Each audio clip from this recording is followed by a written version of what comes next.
Vamos lá, gente. Apostila. O livro de Deuteronômio. O título do quinto livro do Pentateuco, em hebraico, é Devarim, que quer dizer palavras. A Septuaginta, a antiga versão grega do Antigo Testamento, o chamou de Deuteronômio. O significado deste termo grego é propriamente segunda lei. Quando aplicado a este livro, é importante entender que aqui não se trata de uma nova lei diferente da primeira, a mosaica, mas de uma repetição da mesma, tá? É porque a galera é nova, é outra turma, é outra geração. Aí Deus não tem problema em repetir, mas Deus não muda. Ele só vai repetir aquilo que falou para a geração lá atrás, tá bom? E é muito importante, gente, vocês frisar isso aqui.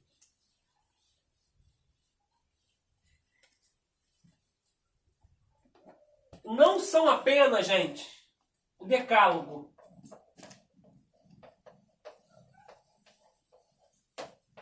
Decálogo. 10.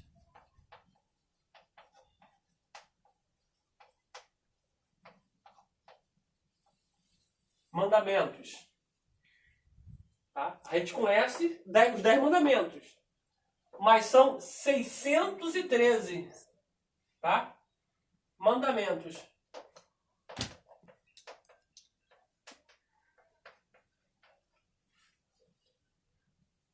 Tá?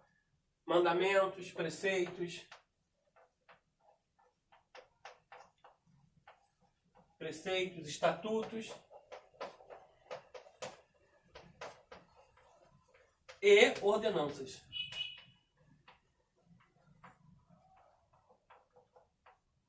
Tá? Observe isso aqui, tá? Esses 613, gente, alguns mandamentos são social.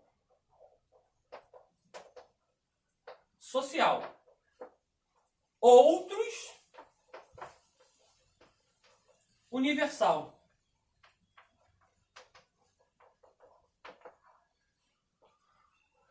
O que são mandamento social?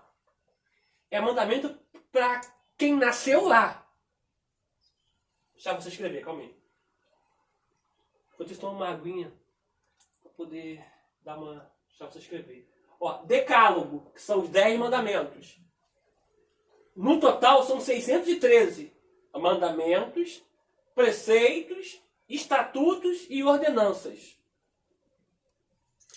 Existe mandamento social, outros universal. Só você escrever aí.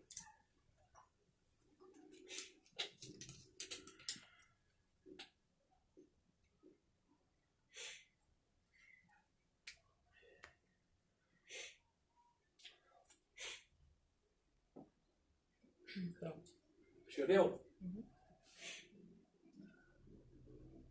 O que são mandamentos social? É para quem nasceu lá. Exemplo, na sua regra, judeu, no mandamento social, não pode ficar no meio do povo. Tem que ir para um lugar isolado. Isso é mandamento social. Está no 613. Outro mandamento social, não se deve misturar vida com morte. Ou seja, leite com carne. Porque o leite está a vida e a carne está a morte. Então, judeu não come estrogonofe. Tá? Não come. Mas nós daqui comemos. Muito bom. E modesta à parte, é o prato da minha gastronomia que eu mais gosto não prato, a gastronomia, tá? Que o prato que eu mais gosto é o de porcelana que eu almoço. Que é grandão assim, né, vida? Então o que acontece? Isso é mandamento social. O que é mandamento universal que é para todos? Matar é universal, que é para todos. Roubar é universal, é para todos. Tá bom? Então existe mandamento social, existe mandamento universal. Universal, todos.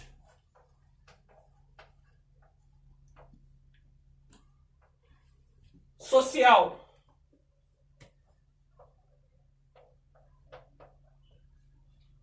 Local. Não é para todos. Tá bom?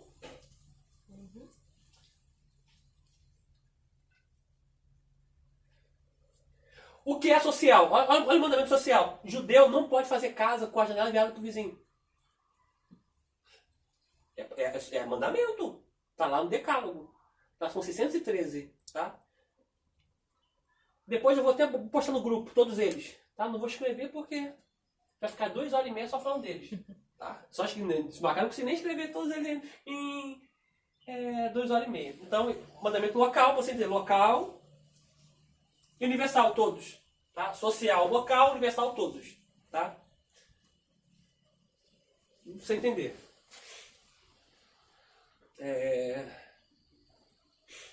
Prossigamos. A chegada dos israelitas às terras de Moabe é o fato que praticamente marcou o final da caminhada iniciada no Egito 40 anos antes. As planícies de Moabe, situadas ao leste do Jordão, foram a última etapa daquela longa caminhada, no curso da qual foram morrendo, um após outros, os membros do povo que tinham vivido a experiência de escravidão e que depois coletivamente haviam protagonizado o drama da libertação. Esse foi o castigo para a pertinaz rebeldia de Israel, com exceção de Caleb e Josué. Nenhum dos que fizeram parte da geração do Êxodo entraria em Canaã. Nem sequer o próprio Moisés. Tá? Isso aqui eu tenho que refutar. Tá? Eu tenho que refutar porque Moisés entrou lá na frente. Tá? Mas nem todos os teólogos olham para esse lado. Tá? Eu estou olhando para esse lado. Porque quem pisou na terra lá? Canaã aqui é a terra prometida. Tá? A antiga Salém, Canaã aqui é a antiga Salém, que posteriormente foi chamada de Jerusalém, tá? Capital Judá. Hoje já mudaram para Tel Aviv, mas agora entrou um decreto que vão voltar novamente para Judá. É uma briga legislativa deles lá, que está sendo resolvido no executivo. Mas dessa galera aqui, tipo assim, olhando nessa ótica aqui, vivenciando esse momento, o único que entrou foi Josué e Caleb, tá?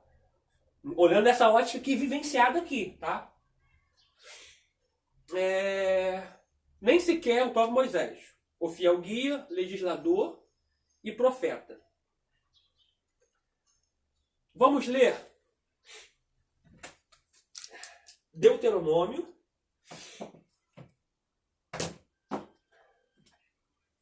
capítulo 1, versículo 34 ao 40.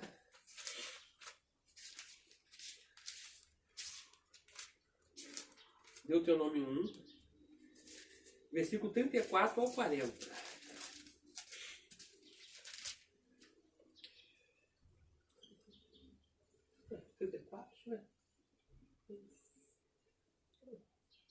É 34, 40. Não vai ter 40 não.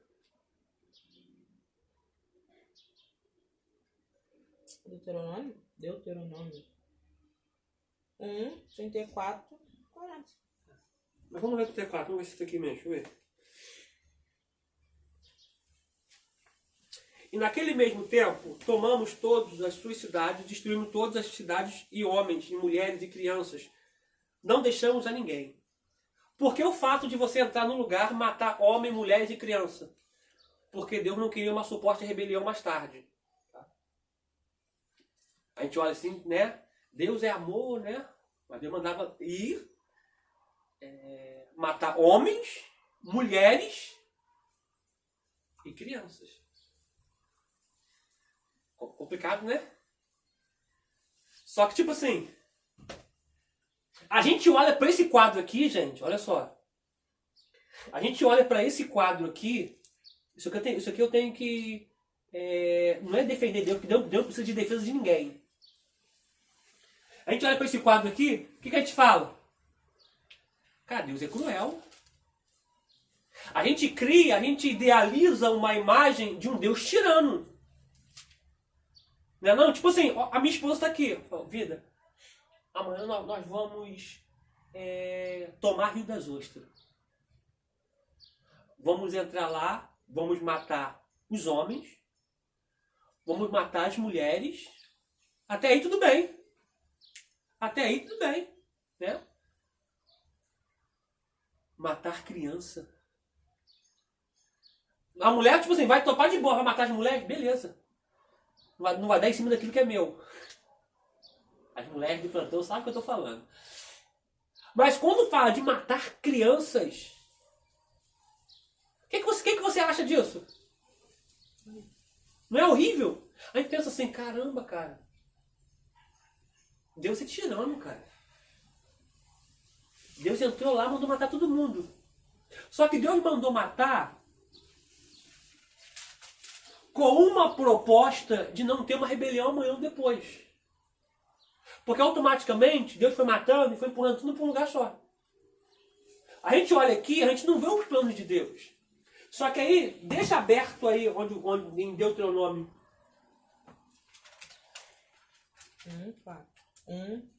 34. Não, cara, eu tô lendo errado. Eu sei. Eu tô lendo no 2, 34. É 1,34. A folha tá agarrada aqui. Mas deixa aberto aí. Depois a gente volta aqui. Deixa aberto aqui. E vamos lá para primeira epístola. Não, primeiro vamos para Efésios.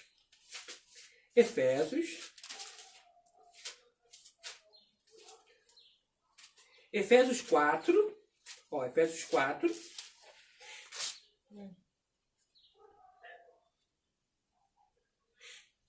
4:8. Paulo está falando de Jesus, após a morte dele. Pelo que diz, subindo ao alto, levou o cativo o cativeiro e deu os dons aos homens. Aonde estava o cativeiro? Ora, ele subiu, que é, senão que também antes desceu às partes baixas da terra. Aquele que desceu, Paulo faz uma pergunta, ele mesmo responde, aquele que desceu é também o mesmo que subiu acima de todos os céus para cumprir todas as coisas. Irmão, ele desceu para quem? Qual foi o propósito de Cristo ficar morto? Não vou dizer 3 dias, porque se eu disser que ele ficou morto 3 dias, é um ledo engano, tá? Porque ele morreu na sexta. Se ele ficou morto 3 dias, ele tem que ressuscitar na segunda-feira. Tá? Porque a Bíblia não diz que ele ressuscitou depois de 3 dias. Se ressuscitou ao terceiro dia. Sexta, sábado, domingo. Ao terceiro dia. Nunca depois de 3 dias. Tá? Marca isso aí. A expressão não ressuscitará depois de 3 dias, mas sim ao terceiro dia. Por que ele fica esse período aí? Para poder ressuscitar. Qual foi a finalidade? Ele não podia morrer hoje. Colocar enterrado ele. No mesmo dia, a pedra remover ele. Aqui, ó. Ressuscitado, ressurreto. Os anjos removiam a pedra. O espírito de vida colocava ele de pé. Que é o mesmo espírito que vai nos vivificar novamente. Que vai transformar o nosso corpo. Só que tem um propósito na descida dele, gente. É o que o Paulo está dizendo, que ele desceu. Só que aí, na primeira epístola de Pedro, Pedro vai complementar dizendo algo interessante.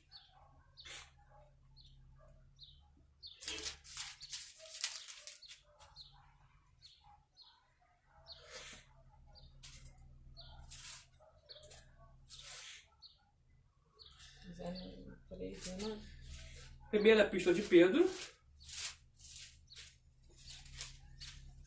3. Primeira epístola de Pedro 3. Versículo de número 18, para a gente poder contextualizar. Só para contrariar a vida aqui. Ó, 18. Primeira epístola de Pedro 3, versículo 18. Porque também Cristo padeceu uma vez pelos pecados, o justo, que é ele, pelos injustos, para levar-nos a Deus. No original está assim, para nos levar de volta a Deus. Olha que interessante, para nos levar de volta para Deus. Vou repetir, para nos levar de volta para Deus. Mortificado na verdade, na carne, mas vivo ou vivificado pelo Espírito. Aí o 19 começa com letra minúscula. Você começa com letra minúscula? Que perigo, hein? Porque o 18 tem uma vírgula e começa no 19 com letra minúscula. Vê se você consegue ver aqui, gente. Se você consegue ver. Conseguiu? Uhum. Letra minúscula. Uhum. Ó. O qual foi e pregou aos espíritos em prisões.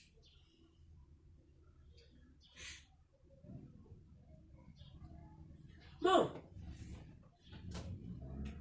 Aí ele vai dizer ainda aqui, ó, os quais em outros tempos foram rebeldes, quando a longanimidade de Deus esperava nos dias de Noé, enquanto se preparava a arca, no qual poucos, isto é, 8 almas se salvaram pela água. Essa turma toda, desde Noé para cá, foi tudo jogado num lugar só. Porque alguns teólogos, gente, diz que ele pregou aos espíritos aqui, esses espíritos aqui, está dizendo que ele pregou os anjos caídos. Anjos caídos não tem chance de arrependimento não, gente. Isso é ilógico. Para que Jesus ia pregar para os demônios? Teólogo, pelo amor de Deus, né? Esses espíritos em prisões aqui é o espírito daqueles que morreram sem Cristo. Morreram sem estar na lei. Tá? Os sodomitas, esse povo amorreus, jebuseus, heteus, perizeus, tudo que é eus ali, aquela turma do filisteu, toda aquela turma ruim, ele vai matando. Vai matando. Criança não estava lá não, porque criança você sabe que, né? Não precisa nem falar que não tem pecado, né? Depende da criança. Depende da faixa idade da criança, tá, gente? Tá? Vocês estão me entendendo. Então, foi tudo para um lugar só. Quando ele morre, Cristo, ele desce lá embaixo para poder pregar os espíritos. Cada um teve a oportunidade de conhecer a graça. Bom, eu, falho, errante, pecador, não sei nem pregar. Quando trago uma palavrinha ou outra, algumas pessoas se reconciliam com Cristo. A salvação é a palavra, não é eu, não é mérito meu, é a palavra. Não é eu que faço, é a palavra. Entra em choque com o corpo, com a alma e traz a pessoa de volta para Deus. Imagina, antigamente eu contava. Ano passado, 300 e poucas almas, 200 e poucas almas, enfim. Eu contava. Só que eu parei de contar porque eu descobri que não é um homem que aceita Jesus Cristo. Né? Eu já havia aceitado eles, eu só sou um despertador para poder despertar eles através da palavra e eles voltarem para Cristo. Somente isso. Se a gente, humanos, consegue com a palavra trazer alguém de volta para Cristo, trazer alguém para o altar, para reconciliar com Cristo, ou voltar à sua origem, que é Cristo, imagina Jesus pregando, gente. Imagina. Mano, Deus é tremendo. Todo mundo, gente, todo mundo que foi jogado ali, morreu, sim, e foi para ali, mas todos eles conheceram a graça. Quer que eu te prove mais ainda? Vou te mostrar qual foi a primeira pessoa no Antigo Testamento a ouvir acerca da graça, o evangelho da graça. Que primeiro foi Abraão que experimentou a graça, né? Teve um cordeiro que foi morto no seu lugar e com a pele cobriu, fez veste para lhe cobrir, tanto ele quanto Eva. Mas o primeiro homem a ouvir o evangelho, que é da graça, vou mostrar para vocês quem foi. Abre em Gálatas.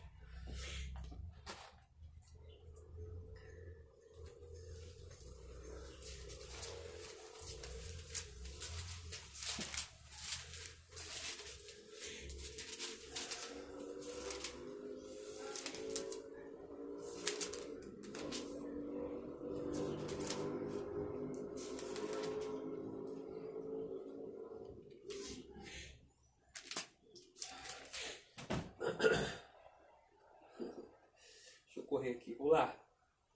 Abre Gálatas aí, por favor. A vida já está ali de pano já quase já. Gálatas 3.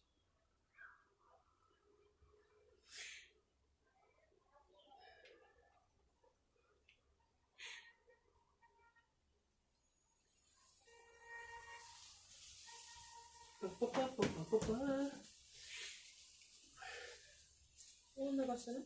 Oi? O iPad? Tá. Tá, acharam aí, gente? Deixa eu dar o seu aí aqui rapidinho. É um X. Eu imaginei. Vamos lá. Deixa eu mostrar pra vocês aqui, ó. Ó. Ó o foco. 3:8. Faz caneta aí, vida. Tá pegando aí? Uhum. Ora, tendo a Escritura previsto que Deus havia de justificar pela fé, isso aqui justificar pela fé é o quê? É graça, tá? Os gentios, anunciou primeiro o evangelho a Abraão, dizendo, todas as nações serão benditas em... O evangelho é boas novas, e as boas novas estão apontadas para quem? Para a graça, que é Cristo. A primeira pessoa a receber, gente, o evangelho da graça, ser comunicado com o evangelho da graça, foi Abraão. E aonde foi isso? Foi quando ele pegou Isaac e levou para Moriá.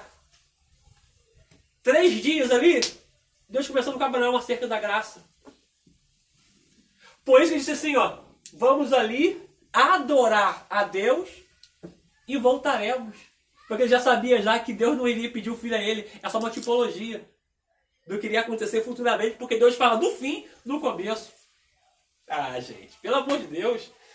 Então, Deus já havia tudo premeditado. Tudo estipulado.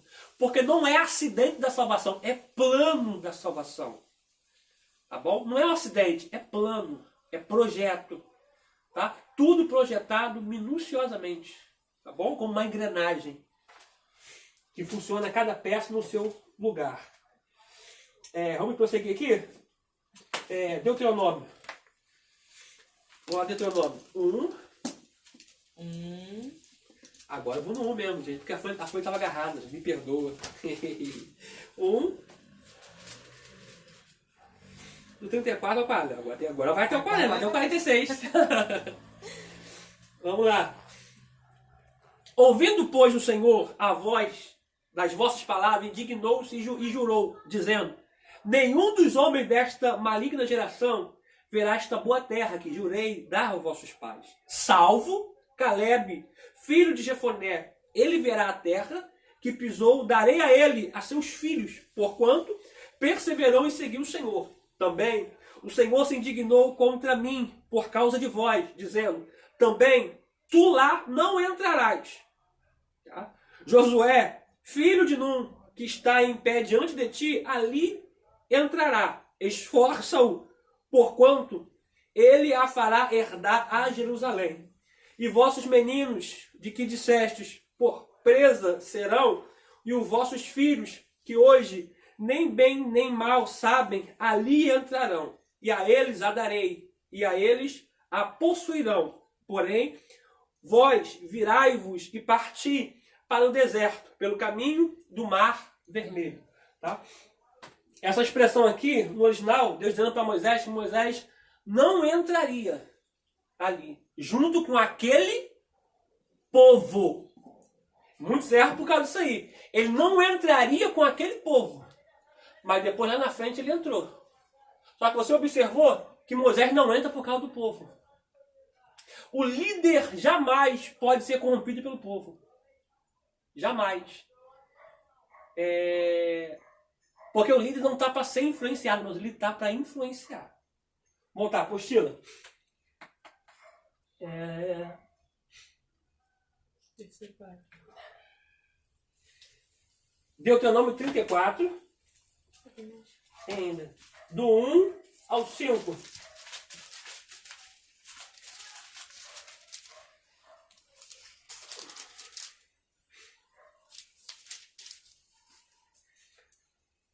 Então subiu Moisés das campinas de Moabe ao monte Nebo, ao cume de Pisga, que está defronte de Jericó. E o Senhor mostrou-lhe toda a terra, desde Gileade até Dan, e todo o Naphtali, e a terra de Efraim e Manassés, e toda a terra de Judá, até o mar último, e o sul, e a campina do vale de Jericó, e as cidades das palmeiras, até Zoar. E disse-lhe o Senhor: eis, esta é a terra de que jurei a Abraão, Isaque e a Jacó, dizendo: a tua semente já darei, mostro-te para que veres com os teus olhos, porém lá não passarás. Não passarás. Deus dá um limite, daqui você não vai passar. Tá? Assim morreu ali Moisés, servo do Senhor, na terra de Moabe, conforme o dito do Senhor.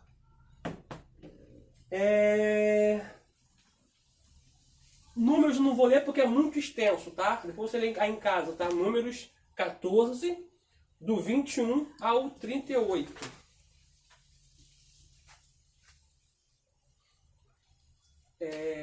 Nas campinas de Moabe, em frente a Jericó, compreendendo que o fim da sua vida estava próximo, encarregou-se Moisés de explicar esta lei ao povo. Reuniu, pois, pela última vez o povo para encarregar-lhe o que se poderia chamar de seu testamento espiritual, diante de todo Israel. Moisés invoca os anos vividos em comum, instrui os israelitas acerca da conduta que deveriam observar para serem realmente o povo de Deus, e lhes recorda que a sua permanência na terra prometida depende da fidelidade com que observa os mandamentos e preceitos divinos. Conteúdo de Deuteronômio. O livro de Deuteronômio é uma série de recomendações de Moisés aos israelitas, enquanto ele se prepara para morrer e eles se apontam para entrar na terra prometida. Embora Deus o tivesse proibido de entrar em Canaã, Moisés experimenta um forte sentimento de antecipação pelo povo. O que Deus havia prometido a Abraão, a Isaque e a Jacó, séculos antes, está prestes a se tornar realidade. Deuteronômio é proclamação de uma segunda chance para Israel.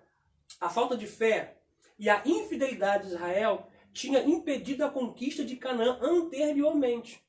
A maioria do povo, junto de Moisés, a entrada da terra prometida, não tinha testemunhado as cenas no Sinai.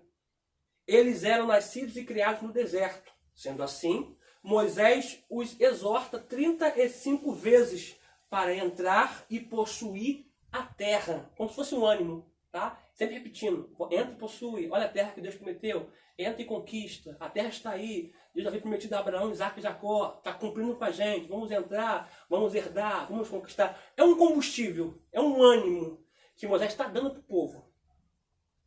Ele os recorda 34 vezes de que essa é a terra que Deus lhe está dando. Enquanto essa nova geração de israelitas se prepara para entrar na terra prometida, Moisés lhes recorda com vivacidade a fidelidade de Deus por toda a história e os relembra de seus relacionamentos singular de concerto com o Senhor. Moisés percebe que a maior tentação dos israelitas na nova terra será abandonar a Deus e cair na idolatria dos ídolos cananeus. Portanto, Deus dizia assim, vai e mata esse povo, não faz aliança com as mulheres de lá, porque pode ser laço para vocês.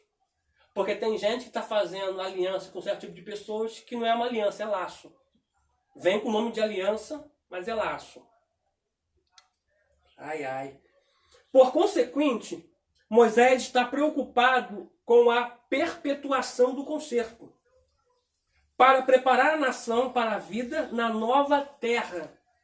Moisés expõe os mandamentos, os estatutos que Deus lhe deu em seu concerto.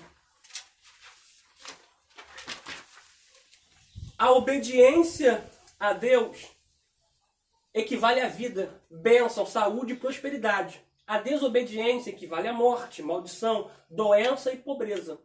O concerto mostrou aos filhos de Deus o caminho para viver em comunhão com Ele e uns com os outros. A mensagem de Deuteronômio é tão poderosa que é citada mais de 80 vezes no Novo Testamento. Foi o livro de Deuteronômio que Jesus 3 vezes citou aquelas palavras quando respondeu ao tentador. Mateus 4, do 4 ao 7, do 4, 7 e 10. Com Deuteronômio 8, versículo 3. Depois Deuteronômio 6, versículo 16. A predição acerca de um profeta, Deuteronômio 18, do 15 ao 19. É 2 vezes aplicada a Jesus Cristo no Novo Testamento. Atos 3, 22 e Atos 7, 37. Não há dúvida de que a linguagem de Moisés teve geral cumprimento no fato de uma sucessão profética, culminando no aparecimento na obra de Jesus Cristo, a quem, por consequência, as palavras mosaicas se referem de um modo eminente. As numerosas citações do livro de Deuteronômio no Novo Testamento deixam ver a consideração em que o livro era tido logo nos primeiros dias da igreja cristã. Aleluia. Você observou isso? Quando Cristo passa por aquela tentação no deserto, ele vai usar 3 textos, vai usar a palavra para rebater aquela tentação de Satanás. Ele vai usar Deuteronômio 8:3, Deuteronômio 6:16. Ele vai usar a palavra para rebater o tentador. Tá bom, gente? A gente vamos ficando por aqui nessa aula, tá bom? A gente continua sobre os livros históricos na próxima aula, na página 223, tá bom? Eu vou mantendo vocês informados acerca da próxima aula. Querendo, bom Deus, a gente tendo o aval deles, a gente já faz a próxima aula presencial, tá bom? Mas com algumas cautelas que eu havia falado com vocês logo no início, tá? Eu vou fazer uma exigência para vocês irem com máscara, tá bom? Por favor. De preferência, não levar criança, tá? Para a gente poder ter um certo cuidado no tocante a isso aí. Eu vou levar o álcool em gel para poder deixar logo na entrada, vocês já vão se higienizar. Higienizar é uma palavra que pode ser aplicada de forma pejorativa, não vai cair legal, mas para fazer asepsia, tá bom? Das mãos ao entrarem na classe, tá bom? Vamos sentar separadinhos e eu creio que devemos dar vitória, vamos vencer mais essa etapa que nós estamos atravessando, ok? Desde já um forte abraço, estamos com muita saudade, vamos orar pelo término desta maravilhosa aula. Que você pegue a palavra que o Eterno falou com você e guarde na tábua do teu coração. O teruá foi soado aqui, tá bom? O teker foi soado aqui, para que a gente possa ouvir o toque da última trombeta, que é o Shefarim, que irá tocar para nós encontrarmos com o Eterno e voltarmos para casa. Senhor, não há palavras para agradecer essa aula. A minha palavra ao Senhor é de gratidão sempre. por tudo que o Senhor tem feito e por tudo que o Senhor ainda vai fazer. Muito obrigado pela tua presença, Senhor. Ó, minha carne se arrepia com a tua presença, Senhor. Não tem nada melhor do que sentir a tua presença. Muito obrigado, Senhor, por conduzir essa aula de forma tão profética, de forma tão aquém, de forma tão peculiar, a ponto de falar conosco, de nos orientar, a ponto de fazer com que as nossas lágrimas correm ao nosso rosto como sinal da tua presença. Ouvir a tua voz é muito bom, Senhor. Não há nada melhor do que poder ouvir o som da tua voz. Estar em tua presença é muito bom. Muito obrigado pela tua aula. Que o Senhor possa, Senhor, nos abençoar em tudo, Senhor. Guarde, Senhor, a nossa família. Mas eu não posso ser egoísta no momento desse e não orar por aqueles que estão enfrentando esse momento de pandemia, Senhor. Em todas as nações, que o Senhor possa, Senhor, confortar através de teus anjos. Que o Senhor possa confortar cada família através dos seus anjos, Senhor. As famílias que estão enlutadas nesse exato momento, ou que perderam um ente querido e estão em fase de desespero. Quem está em coma, quem está entubado. O Senhor possa, Pai, através dos teus anjos, Senhor, fazer com que o melhor aconteça para que o teu nome seja glorificado. Alcance esses corações. Que eles não desçam, Pai, sem antes te conhecer. Que eles não desçam, Senhor, antes de ter um encontro contigo. Porque aqui é passageiro. O problema não é morrer. O problema é aonde vamos acordar. O problema não é morrer. O problema é onde vamos passar a eternidade. Fica conosco. Eu oro, encerrando com um amém e graças a Deus. Muito obrigado, gente. Eu me despeço aqui de você e lhe deixando a paz do Eterno, tá bom? Um forte abraço. Shalom.